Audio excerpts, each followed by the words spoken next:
Instead of focusing on winning arguments, we're teaching the basic fundamentals of sales and marketing and how we can use them to win in the world of politics, teaching you how to meet people where they're at on the issues they care about. Welcome to the Brian Nichols Show.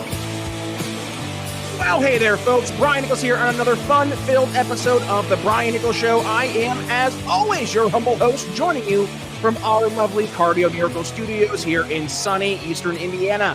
The Brian Nichols Show is powered by the best heart health supplement in the world, Cardio Miracle. So if you want to learn how to lower your resting heart rate, lower your blood pressure while improving your pump at the gym, stick around. We'll talk about that more later in today's episode. But first, we're digging into all things free speech. What is free speech? And specifically, are we doing it right here in America? Are other countries doing it better? Or are they presenting themselves as bastions of free speech and such, but actually doing the exact opposite? We got to dig into that, and I can't do that alone. So joining me today on the Brian Nichols Show is Gary Frankel. Gary, welcome to the show. How you doing? I'm good. Thanks for having me. Great to have you on the show, man. So before we dig into the topic around free speech, do the audience and do yours truly a favor. Introduce yourself to the audience. And Gary, what's your focus as we're talking about free speech, religion, and all that today?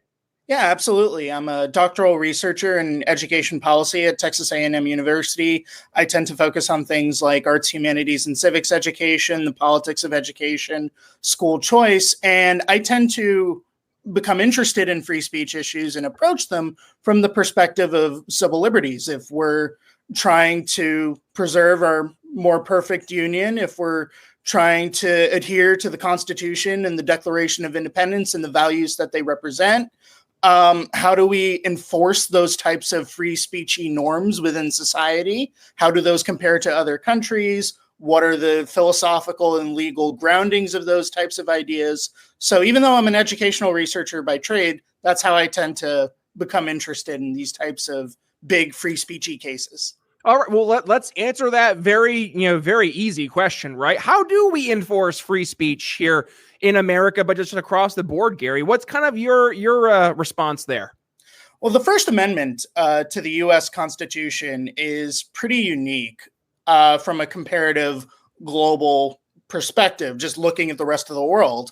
Other countries have written guarantees of freedom of speech like the United States does, but the United States tends to take it more than just a step further. We're often taking it 2 or 3 steps further because we have explicit legal protections in the United States for speech that entities, even if they're very powerful, like the government, considers to be unsavory. Mm-hmm. The United States is really the only type of media environment where thousands of random podcasts and Rumble and Alex Jones and these types of sites and organizations that many might consider edgy or unsavory are even possible.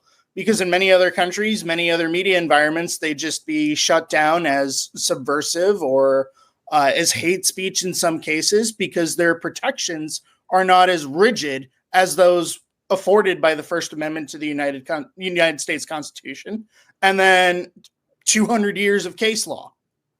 So I'm going to play devil's advocate because I hear this a lot right now.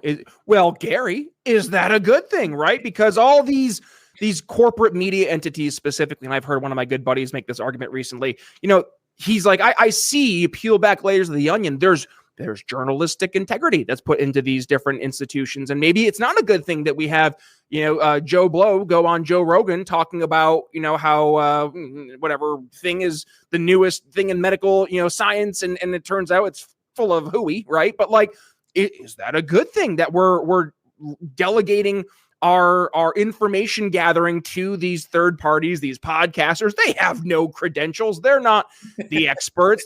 They haven't been, if I'm going to channel my inner Douglas Murray, Dave Smith debate, right? Have you been to Israel? No. Okay. Well, you can't have an opinion, right? Have you been to a Pfizer lab? No, you can't have an opinion on the COVID vaccine. This is the argument we hear quite a bit, Gary. Is there any merit to that? From a cultural perspective, I think there is a little bit of merit to it in that, credentialism, even if it's been taken too far in recent years, existed in the first place for a reason, but you have to consider the alternative. If the government is the one deciding who is credible, if the government is the one deciding who deserves to be heard and who doesn't, then obviously the results of that are just going to reflect whatever it is that the government wants. even if the people that the government is ostensibly meant to serve don't want that. So from one perspective, you can view it as like the lesser of two evils. But from another perspective, it's a positive good because you're preventing governmental entities from controlling the information environment to creating or at least cultivating a society where free speech, respectful debate, where a healthy disagreement in the public square can exist.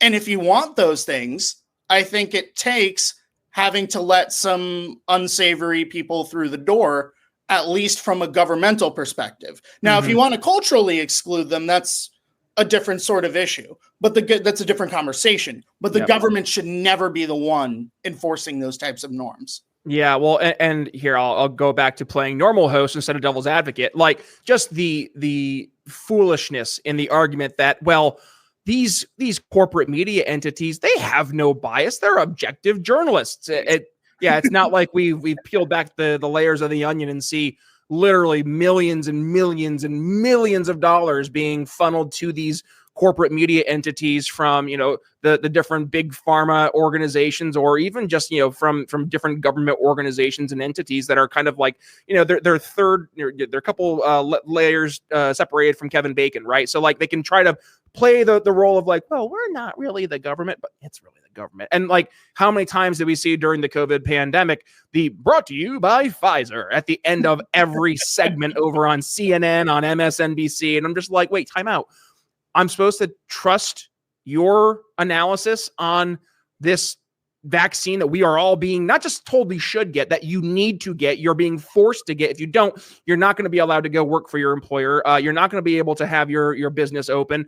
You can't go eat at a restaurant in respectable, polite society because you didn't follow the herd. How dare you? And then you say all this, and then you're brought to us by Pfizer, the company that's one of the companies that's really pushing this vaccine from a government policy perspective. Like, sorry, my spidey senses are tingling there. I don't trust you. So what did we see during COVID? There was a like just massive flood, to your point, of these third party, podcasters or alternative news organizations that popped up in response to the fact that, we all kind of acknowledge the elephant in the room that we're not getting unbiased information from these corporate media entities. As a matter of fact, they have a bias. And to my point earlier, a lot of those biases are supported by either these large corporate entities or by these pseudo government agencies and organizations. So I say all that, like, I definitely am in the free speech camp. I think we need to be able to have the ability to discuss ideas openly, fairly, and critically, right? Like really look at ideas and debate them in the court of public opinion. Here's an objection, though, I hear, Gary, and I get a little nervous about this because I've been hearing this a lot more, especially from the so-called free speech proponents on the right.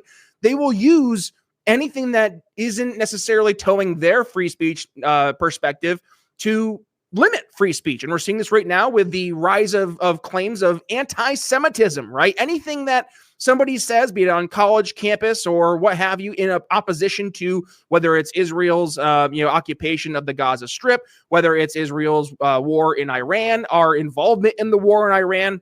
Anybody saying that you question this, instantly you're an anti-Semite. How dare you question this narrative? If you're questioning Israel's right to go and strike Iran, you must hate Jewish people. No, I just have a question about our involvement from an American foreign policy perspective. Seeing AIPAC try to go after Congressman Thomas Massey, like all these kind of things are happening right now from a political right. And I forgot to mention Congresswoman and now New York governor candidate Elise Stefanik, back during the height of this anti-Semitism narrative, going on the Hill and bringing all these different presidents from the different collegiate institutions like Harvard and Yale and really holding their feet to the fire.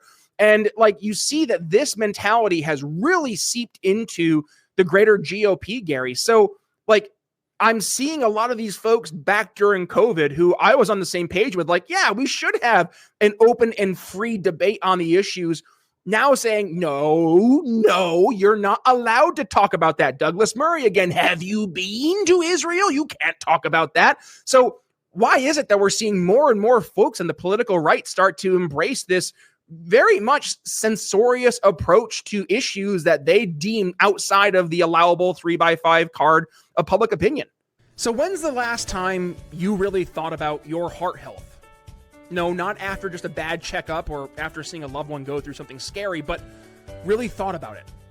And the reality is most people don't until it's too late. We chalk it up to fatigue, brain fog, or, just high blood pressure, or hey, maybe we're just getting older, or it's that dreaded stress. But the root cause might be something deeper. Your body's production of nitric oxide dropping off. That one molecule plays a critical role in keeping your arteries open, your blood pressure normal, and your cells oxygenated. And without enough of it, you're not performing at the best mentally or physically. And that's why I've been taking Cardio Miracle for 2 years now.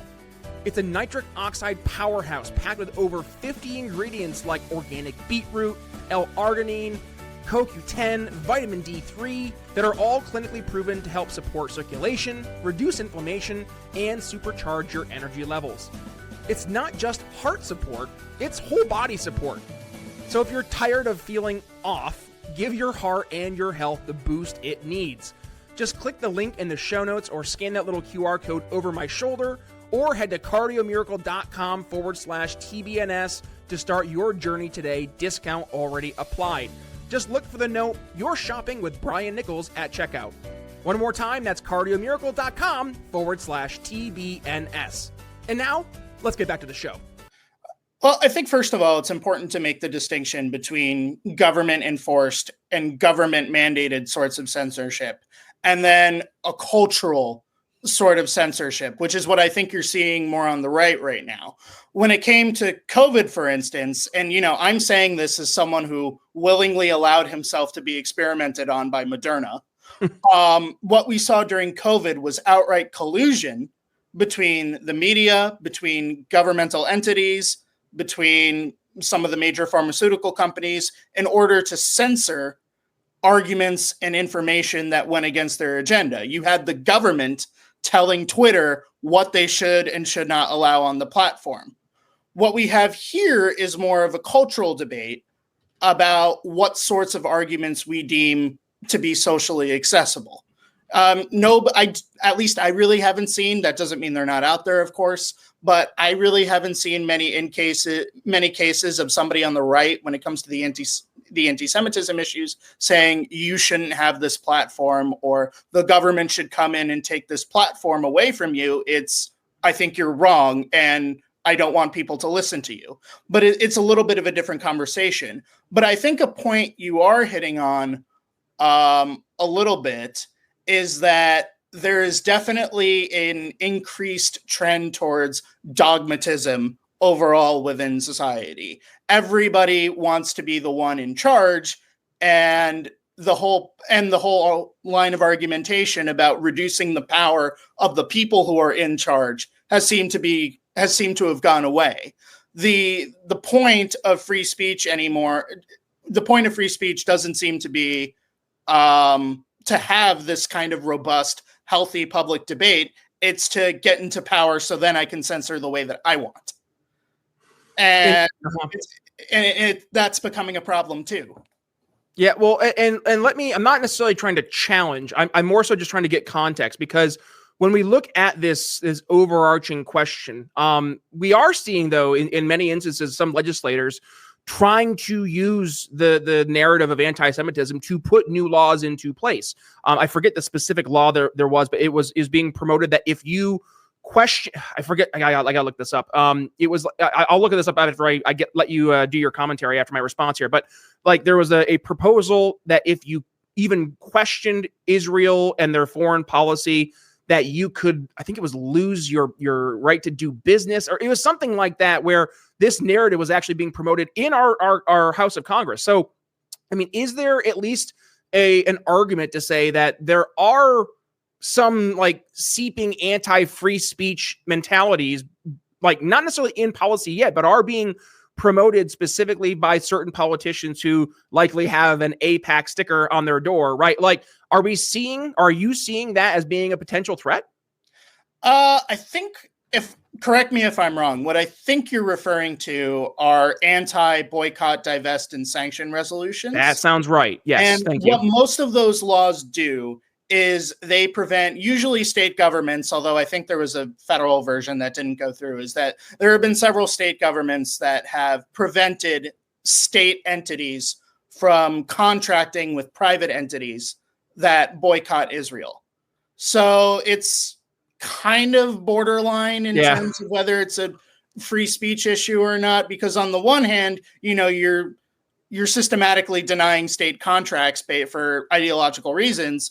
But on the other hand, they're not restricting private companies from having those sorts of opinions. They're just preventing them from doing business with the state, which is a bit of a different conversation. But to your point, what I do think is happening is that people are using anti-Semitism, which is, it's an issue that I'm very passionate about. It's something that I've written about a million times. But I do think there is a legitimate problem of people using it as a smokescreen for other unrelated sorts of ambitions, some of which are not necessarily conducive to a healthy culture of free speech. Tell us more about that, though. What do you think those ambitions are? Well, I think a lot of it is what you're seeing in higher education. A lot of what you're seeing in higher education is because of this. And I don't necessarily disagree completely with a lot of what the Trump administration is doing in higher education, especially with the Ivy Leagues, where they're technically private, but there's lots of federal grants and contracts involved and that sort of deal. But, there's a legitimate question as to whether the federal government is really interested in combating anti-Semitism, or are they using anti-Semitism as a punching bag to attack the universities for 9 or 10 unrelated issues? Mm-hmm. Now, I think a lot of those unrelated issues are pretty legitimate and warrant some sort of attack in their own right, but using anti-Semitism as a smokescreen to go after the universities for those other issues doesn't really contribute to a healthy civil culture. If anything, it just adds incentive for people to become anti-Semitic, because then it becomes a form of rebellion. And in some cases, you may even make the problem worse. Yeah. Well, and by the way, like this is more or less same church, different pew. What we've seen over the past 10 years of more of this DEI, ESG, woke mentality going into these institutions of higher education, air quotes. But you've seen this, it's almost a thought police, right? Like what you are and are not allowed to say, and trying to pull these different levers to change the culture. Now, I believe very much in the late, great Andrew Breitbart's mentality that politics is downstream from culture. So what we're seeing from a political perspective is, I would say, almost always inevitably an outcome from the culture changing in some way, shape, or form. And it feels like right now the political world is reacting to the growing, and it's not anti-Jewish, it's the anti-Israel, the country, their engagement in the Gaza Strip with the Palestinians, as well as their engagement with their neighbors. I just actually finished an episode with Connor Vasile. If you folks want to go ahead and listen to that aired on Monday, where we are talking about how you see that some of these frustrations, when you look from an Israeli perspective, are due to the fact that it looks like we're pretty much hand in hand with Israel's foreign policy, taking out country after country in their immediate vicinity for whatever reason, right? Whatever reason that may be for Israel. They argue to make a more peaceful Middle East and to recognize the right of a Jewish state. On the other side of the aisle, you see folks saying, or is it something else, right? And you see that the public, by and large, is reacting more, I would say, to this bigger picture foreign policy conversation and the human suffering that is coming at the behest of, in many instances, the Israeli government's policy in Gaza. That's making the larger population not so hot with Israel, right? And this is turning into where we're seeing more and more of these anti-Israel protests. And now we're seeing the political reaction to that, which is the anti-Semitism piece. So going back to what you were talking about earlier with culture, right? The cultural conversation versus the policy conversation, it is a fine line. But how much of the pendulum swinging back and forth do we see potential like anti-free speech policy actually come into play here? Because one look no further than across the pond over in Great Britain, like you could go to jail for a Facebook post, right?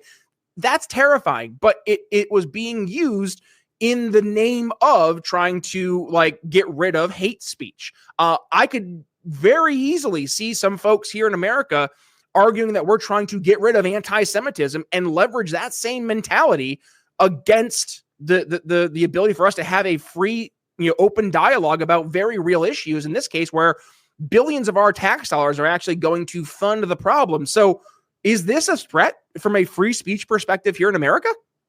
Well, this is another situation where the importance of the First Amendment and the legal tradition that has developed in the 200 plus years since the Bill of Rights was first enacted becomes so important.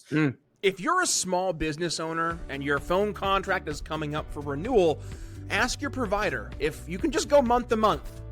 Watch what happens. They'll stammer, they'll delay, or straight up dodge the question. Why? Because they don't want to earn your business. They want to lock it up. And that's why I'm such a fan of Level 365. They don't play the contract game. Everything's month to month. No tricks, no traps. If they're not delivering, you can walk. But here's the kicker. You won't want to. Phones that actually serve you, not hold you hostage. That's Level 365. Because we do not have a very firm tradition outside of World War I, really, where people went to jail simply over things they said. Mm-hmm. We don't have a legal category for hate speech in the United States. Now, you can get a harsher criminal penalty for a hate crime, but a hate crime means that there was a crime committed to begin with. You assaulted somebody, you committed a murder, you robbed a store, you did burned an LGBTQI plus flag in Georgia, but I digress. Well, hey, flag burning was upheld by the Supreme Court, and Antonin Scalia was the deciding vote. Well, apparently not for the Rainbow Brigade, but I repeat myself. I'll let you continue. Sorry. So we don't really see there is no legal basis for the criminalization of hate speech in the United States. Now, that doesn't mean that I don't expect a blue state here or there to try the best they can in order to institute something like that, but I don't think it would survive the courts. And, a lot of the free speech cases that come up before the Supreme Court, even with this current iteration of the court, are 9-0 or 8-1. Mm-hmm. And when it's 8-1, it's usually Clarence Thomas. Very true. Very true. Well, and let's kind of fast forward to like beyond the American conversation, right? Because I mentioned the United Kingdom. We're seeing that right now, and the surrounding European neighbors. They're really dealing with when there's a class we take in college. It was called When Worlds Collide. This is the epitome of when worlds are colliding. However, what we're seeing is not so much an assimilation as an outright assault of culture in these European countries. One of my old babysitters that I had for back when my daughter was here, when she was first born, she was from Poland, and she was talking about how Poland is like it is a unique country in Europe because of the fact that they were like, no, we're not doing this. We're not doing this whole like assimilation because that's the cultural good thing to do mentality. And they were embracing more of their own identity and such, not at the expense of free speech, but rather at the expense of we're not going to have our culture just completely dominated by a completely opposing culture. So I guess what is the fine line between allowing cultures to come into societies that are very, I'm going to say almost the antithesis in many instances to their culture, having the ability for their rights, obviously, to speak freely, but then what's that fine line when those individuals go into powers of government where they can now change the laws, right? Or try to use those laws like we're seeing in the United Kingdom to actually stop perspectives that go counter to now this new culture. Like what is that fine line and how do these countries try to remedy this right now based on what they're seeing happen?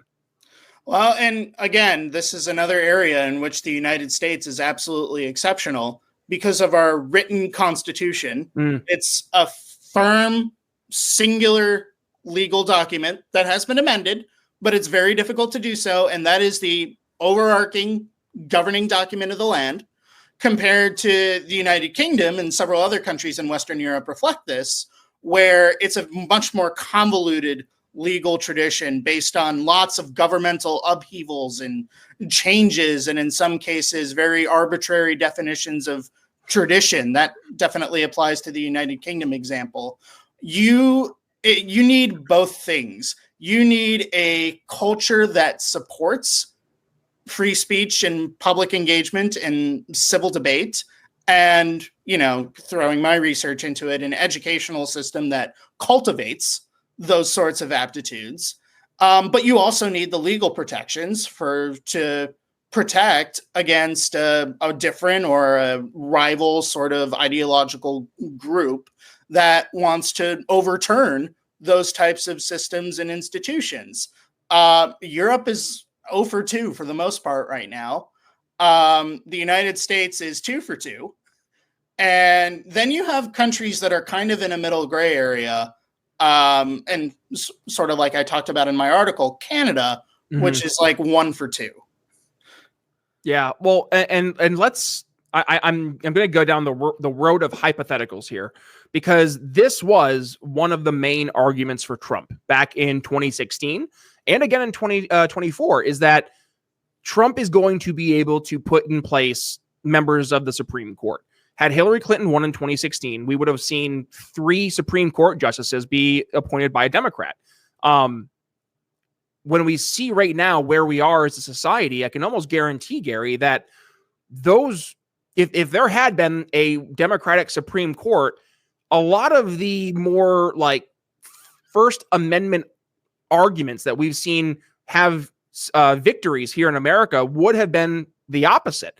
You look at the makeup of the court now, we would have had the Kenjani Brown Jackson, that type of individual times like what, 2 more? Because that would have been, so 3 more folks, right? So you see that, and I guess I get concerned because the First Amendment, and I'm not calling it a silly piece of paper like Piers Morgan did back when that Ben Shapiro debate, right, with the Constitution, but it is a piece of paper at the end of the day. And what keeps that piece of paper having legitimate holding in our legal system is the fact that we have the checks and balances of the different governing branches. In this case, the judiciary actually affirming what is constitutionally or constitutionality. If that those Democratic appointees had taken over versus Republican appointees, and they had ruled that, hate speech is not a First Amendment right? Like, that seems like a very real threat to our free speech rights. And I guess the question I ask you is, like, what's stopping that from happening besides electoral outcomes? Yes, it's one thing to say that we have this strong First Amendment, but it's, I would say, quite obvious, I guess, that it's only based on the systems that we have around it supporting it. Is that fair? Well, this is one of those areas that I referenced a little earlier that's honestly quite heartening, because when you see these firm free speechy cases do come up before the Supreme Court, and I'm going to distinguish freedom of speech, freedom of assembly, freedom of petition here from freedom of religion in the First Amendment, because to your point, I do think some of those freedom of religion cases that have come up over the last 5-10 years would have gone very differently with a different Supreme Court. But I do think freedom of speech cases, freedom of assembly cases, petition cases would have honestly gone pretty similarly, because every time they seem to come up before the court, it's a pretty sizable majority. You don't really see too many of these 5-4 very controversial sorts of cases when it comes to firm freedom of expression in the Supreme Court anymore. Generally, you see pretty broad majorities, 7-2, 8-1, 9-0. One of my favorite examples of this recently was, I forget what the case was called, but there was a case about 3 or 4 years ago that involved the free speech rights of a high schooler outside of school grounds. And the main point of contention in that case was whether a high schooler could be punished for something they said about school on social media, outside of school hours, outside of school grounds. Which, when you think about it, has some pretty serious implications for free speech more broadly. Mm-hmm. And the court ruled that no, that high schooler does have free speech rights. The school cannot punish her. And it was 8-1, and the one was Clarence Thomas. Interesting. So let me ask you this, because I'm wondering, and I'm not disagreeing, but how much of that is due to the political realities versus the actual ideology, right? So if I'm a liberal Supreme Court justice and I am in a 6-3 minority, I am not as maybe excited to put my name on quite obviously anti-free speech, anti-First Amendment judicial decisions.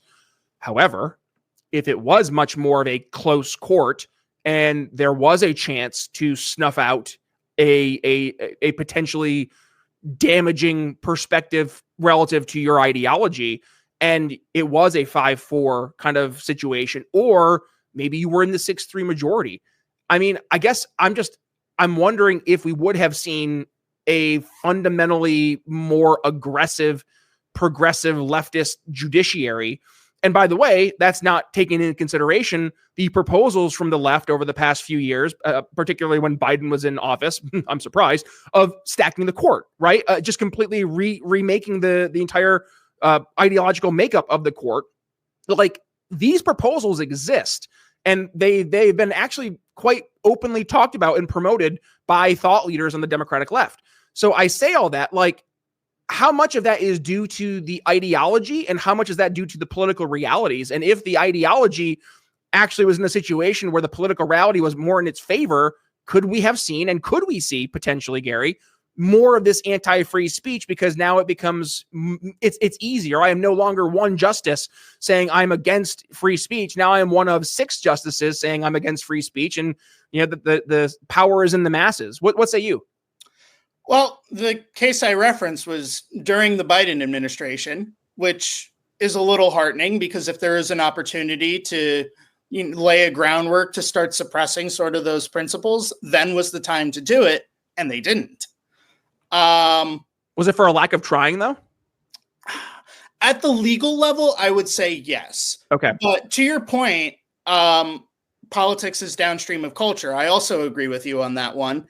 And I think that cultural debate has mostly been had. You know, I think it's still far too early to declare victory, but the aggressiveness with which these anti-speech proposals at a governmental level have been advocated for or pushed for or openly deliberated in the past 2 or 3 years especially has gone down quite a lot.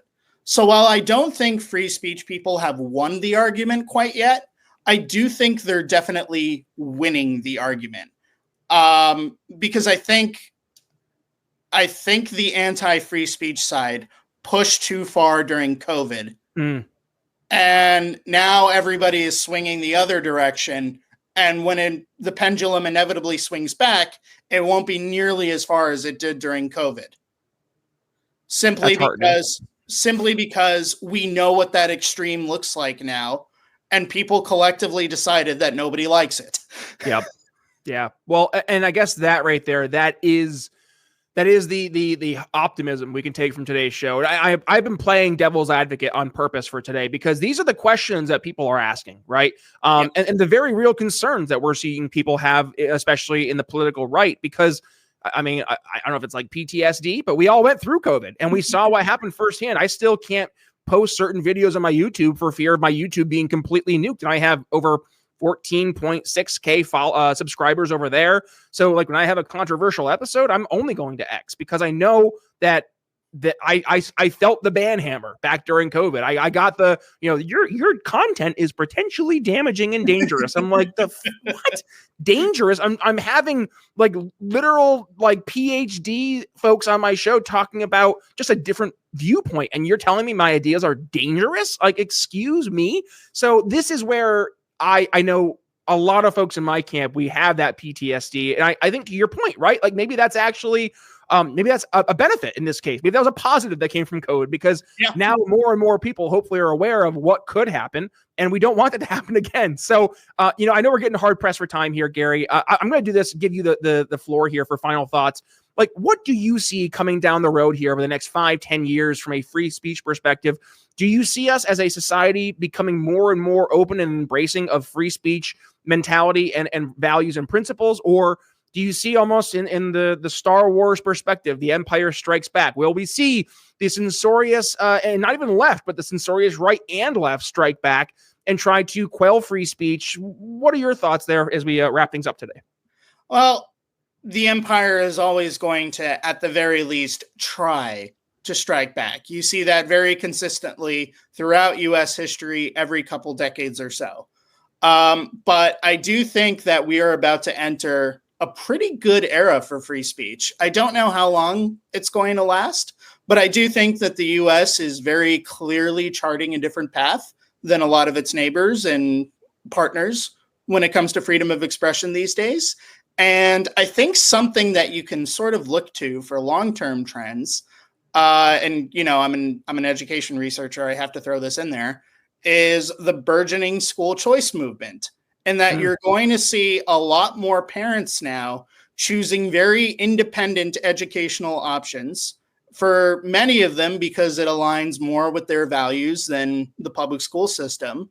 And there's some research, particularly out of the University of Arkansas, that indicates that this type of environment and these types of attitudes, and even though there's going to be a lot of diversity in terms of how kids are educated from an intellectual perspective, but that's this sort of rich environment is conducive to a culture of freedom of expression, because you're going to have hundreds of thousands, if not millions of kids coming from completely different vantage points in terms of how they are educated. Mm-hmm. So I'm pretty optimistic as far as free speech is concerned. Cautiously optimistic, but still firmly optimistic. There we go. All right. We're gonna put a pin in today's conversation then. Leave it on a high note. I like that. Gary, where can folks go ahead and reach out to you if they want to continue the conversation, social media, all that and more? Yeah, I'm definitely most active on X or Twitter or whatever it is people call it now, at FrankelGarion. You can also look for my articles about all sorts of issues in outlets like the Houston Chronicle, Dallas Morning News, some of the more conservative-ier ones, some of the more libertarian ones. I write a lot, so you can find me kind of all over the place. There you go. All right, folks. Well, listen, if you got some value from today's conversation, please do me a favor. Go ahead and give it a share. And if you really enjoyed the conversation, reach out to Gary and let him know you heard him here on The Brian Nichols Show. With that being said, we're going to go ahead and say goodbye for today. Brian Nichols signing off here on The Brian Nichols Show for Gary Frankel. We'll see you next time. Thanks for listening to The Brian Nichols Show. Find more episodes at briannicholsshow.com.